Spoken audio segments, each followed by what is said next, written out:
For those of you who don't know me, and if you don't know me, what are you doing here?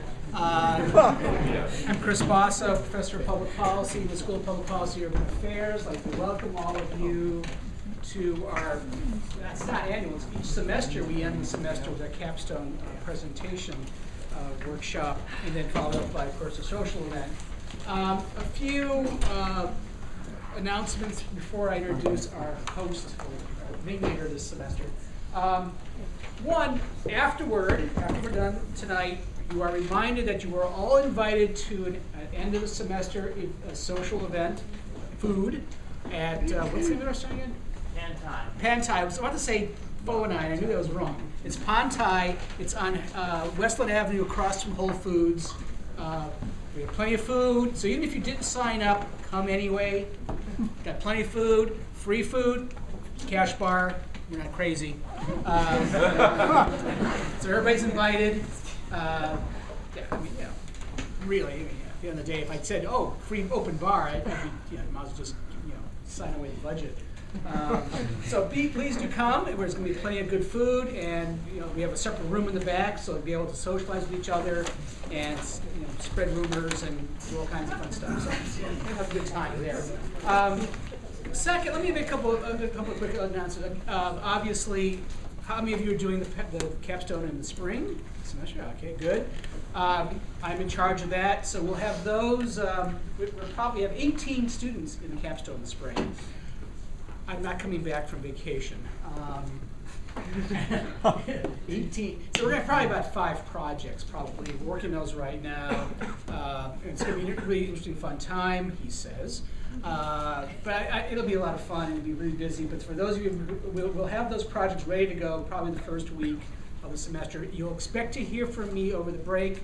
There's going to give you reading to do for the first week or two, so be prepared. So that's for the next semester. This semester it's a little different. And before I introduce Professor Shatkin, I want to sort of first do a couple quick things. I want to introduce a couple of new faculty if you haven't already met them all. James Connolly, where James, right there, and Professor Gavin Shatkin, of course. For those of you who haven't met Professor Shatkin and Connolly, they came here brand new this fall. So we'd like to welcome them to Northeastern. For those of you who, of course, haven't met them yet, you will, and you do take time. I know how many are in Professor Connolly's class this semester, so some of you already did. So, and Professor Shatkin is doing the brand new course on urbanization in developing countries. What's the name of the actual thing? It's called Urban and Regional Planning in Developing Countries. Right, and it's going to be really fast and focusing on like looking at mega cities as they're emerging in developing countries, and then what lessons we learn there. So it should be it's Thursday night. It should be a great class. And also, Professor Vecino's here. Professor Dopkins, I know you're great. There you are. It's over there. Any other faculty here right now? Professor Bluestone sends his regrets. He had a longstanding commitment, and Professor Fitzgerald is out of town. Sends her best to everybody.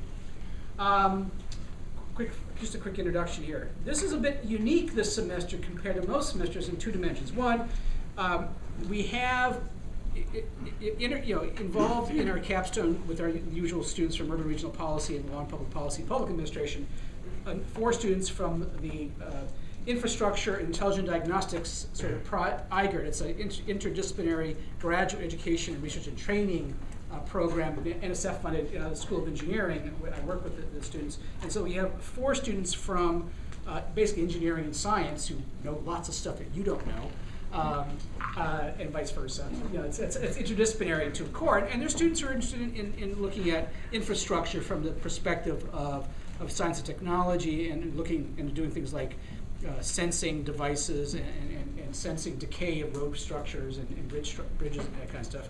And they also have a dimension of their project that's public policy. So they took Professor Pollock's class, and they're taking the capstone and live to tell about it. So it's unique in a sense that we have the students from the IGERT here along with our public policy students. So that's the one dimension, and it's been, I think, a really rich experience all around. And the second part is we had all 3 teams focusing on one project, as opposed to several teams doing different kinds of projects. They're all focusing in a sense on one project. And that is, and Professor Shatkin will talk more about that in a second, three different teams working in different dimensions of a single project, that is the redevelopment of Quincy Center T Station. So it's unique in a sense because it required us to deploy several teams at one time to one project that required different perspectives. And so that's what he's going to talk about before we have the presentation. So without further ado, Professor Gavin Shatkin.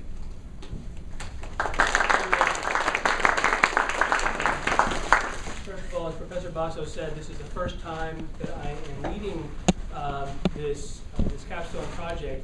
And I wanted to say that I'm tremendously impressed that you're all here. And you've taken an interest in what the capstone teams have done this year. This is a really impressive turnout, so it shows a sense of camaraderie that exists in the program. So I'm really, that makes me all the more happy that I'm here. So the capstone in urban and regional policy, as Professor Basso said, is a faculty-guided team project for students, graduate students who are completing coursework in urban and regional policy studies, including students doing the Masters of Urban and Regional Policy, the Masters of Law and Public Policy, and the Graduate Certificate in Urban Studies. So this is a set of projects in which essentially the students go out there and work with a live client on a real planning and policy issue that is of immediate concern. So the clients for this semester were the City of Quincy and the MBTA. So before I explain a little bit more about what the students were working on, I wanted to thank a number of people who were really instrumental to this whole process.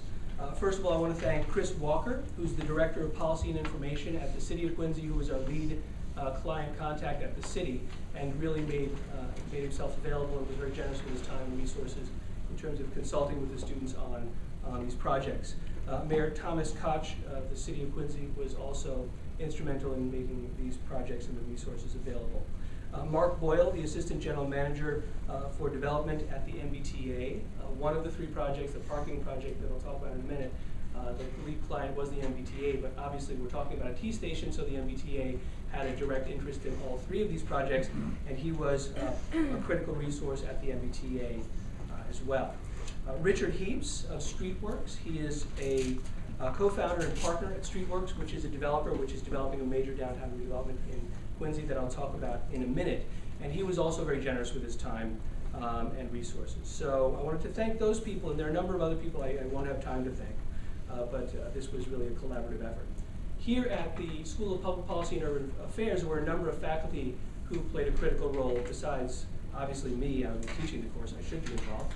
But Professor Basso provided a lot of input, and he came to a number of class sessions and really was tremendously helpful as a resource in moving this forward.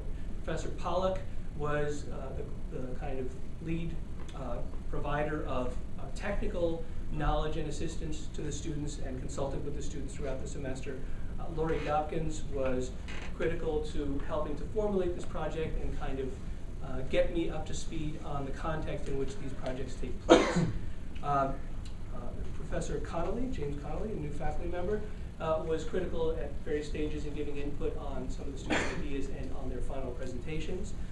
Dan Spees, as well, who's here, gave input on the students' final presentations as well. And of course, Professor Bluestone was critical to really developing this connection to the City of Quincy in the first place. So this really is a team effort, both on the students' part and on the part of our faculty. So the students this semester were working on a series of projects related to the redevelopment of the Quincy Center T Station. And the context in which this was taking place. Some of you are probably familiar with the travails of the Quincy Center T Station, that it was actually, it exists under a parking deck for 872 spot parking garage that is in distress and had structural problems. It was actually shut down over the summer because of these structural issues. But the larger context in which the redevelopment ideas are formulating is the context of the new Quincy Center project, which is a major redevelopment of Quincy Center downtown, which is being undertaken by Streetworks, a major national developer, and Robert Beal Corporation, another major both regional and national developer. And this is a $1.6 billion investment the largest downtown development that's taking place in North America, that will include 3.5 million square feet of office space, commercial space, residential space, and a variety of functions. They're really creating a new node, a new urban node in the downtown Quincy, which will really transform downtown Quincy. And this is happening now. They've broken ground on a number of the infrastructure pieces, and it's being built. The centerpiece of this will be Adams Green, which is a major new green space which will pedestrianize part of Hancock Street. And it's just across from the United First Parish Church, which, it adjoins the United First Parish Church, which is where the two Adams presidents are interred. So it will be a major historic and green space in the center of this downtown redevelopment. And all of this is right next to this crumbling garage and T-station structure. So here we have both a tremendous concern and an imperative that something needs to be done with this station, and so there is an issue here, but at the same time there's a tremendous opportunity and potential to think about what this station should be. And the word gateway got tossed around a lot over the course of the semester as the students were working on this project, that this T-station could be a gateway that would both act as a gateway for this larger downtown redevelopment, but also be a critical resource that could perhaps draw some of the benefits of this larger development to the larger population of the city of Quincy. And so with that in mind, we here at the School of Public Policy and Urban Affairs and the people at the City of Quincy and the MBTA put together 3 projects, which are really kind of 3 puzzle pieces. And I think you'll see as we go through these presentations how these 3 pieces fit together. The first group, and this is the order in which they'll present, is a team that's looking at creating a vision for the Quincy Center station redevelopment. So really thinking what should go there and what functions should go there, how should the transit connect there, and what does that term gateway really mean, and how should we try to think about what a broad vision for what should happen on this site. That team is composed of Heather Hume, Kristen O'Neill, and Angelina J. The second project is looking specifically at parking. So you have 872 parking spots. Whether those parking spots are increased or decreased or perhaps reduced or eliminated altogether will have tremendous implications for what the downtown is going to look like. I neglected to mention that this larger project is conceived as a transit-oriented development, which means that they're really trying to pedestrianize and bicycleize and transit-orient the entire downtown as opposed to having it be car-oriented as it has been historically. So what do you do with these parking spots as part of that larger plan? And that is Nestor Polanco, Adam Siegel, and Nicole Martino. And you'll get to meet all of them. The third project is a partnership project, looking at partnership and financing mechanisms. So great, we have an idea, we have a vision, we know what we're going to do for parking. How do we actually finance it? And how do we actually bring all these stakeholders together? We've got the City of Quincy, we've got the developer, we've got a number of other local private sector stakeholders. Obviously, we have the community of Quincy itself. How do we bring these stakeholders together and formulate something that will actually help the development to move forward in a financially sustainable way and create something that is of broad benefit to the people of the City of Quincy? And so that group is Janea Roberson, Jose Lopez, and Tanya Hano. So the students have done a tremendous amount of good work, and I will kind of shut up now and let them continue with the presentations. I will say one last thing, which is, the students have worked really hard, so tonight when we have dinner, the first round of drinks is on me. For the students, just for the students. Let's be perfectly clear.